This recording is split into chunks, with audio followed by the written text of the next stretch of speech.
and for all your service, and for the men and women who sit behind you, not just on behalf of all the troops you represent, but you personally. I know you've spent many years downrange. General Austin, I want to return to the topic Senator McCain was addressing about our airstrikes into Tikrit. So do I understand you correctly to say that there are now no Iranian forces in Tikrit? The forces that are clearing Tikrit are ISF forces, Special Operations Forces, and federal police. And as of this morning, when I checked with my commanders, the Shia militia and PMF have pulled back.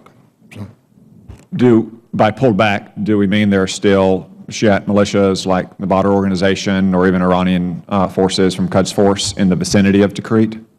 I'm sure they're still in the area. I'm sure that there are forces probably on the east side of the river. And as you know, Tikrit is, the city of Tikrit is on the west side of the river. Do we know the whereabouts of Qasem Soleimani?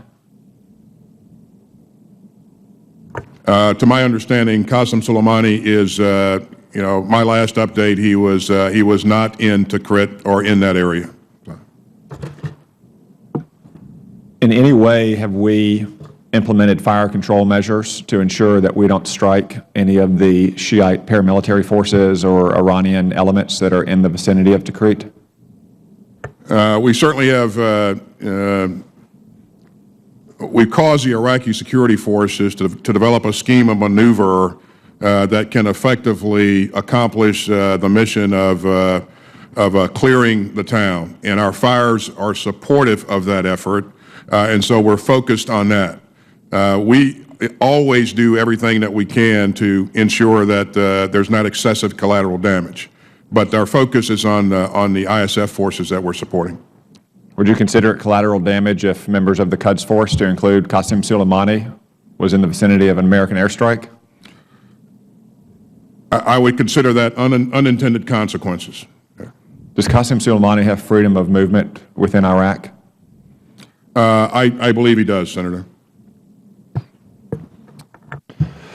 General Vitale, 6 months ago, President Obama cited Yemen as an example of a success of our counterterrorism strategy. Do you believe Yemen is a success story today? Well, certainly, with the withdrawal of our soft forces over the weekend, it certainly put us in a different posture right now, particularly against the threat that we were focused on there of Al Qaeda in the Arabian Peninsula. So it's much more challenging today than it was when we had people on the ground. General Austin, do you consider Yemen a success story today? Certainly, Yemen is a very troubled country today with the challenges that it's facing and the activity of the Houthis, and so I think the country is in turmoil.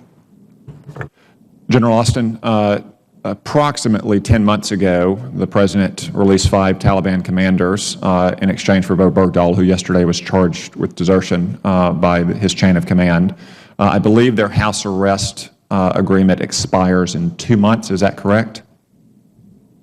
I believe that to be correct, Senator. Do we know what will happen to those 5 Taliban commanders in 2 months in Qatar when that agreement expires? I don't, Senator.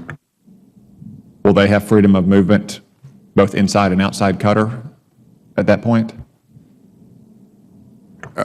I think that's, we probably have to consult the Qatar government, Qatari government, and also the elements in our government that are charged with monitoring the movement of these elements.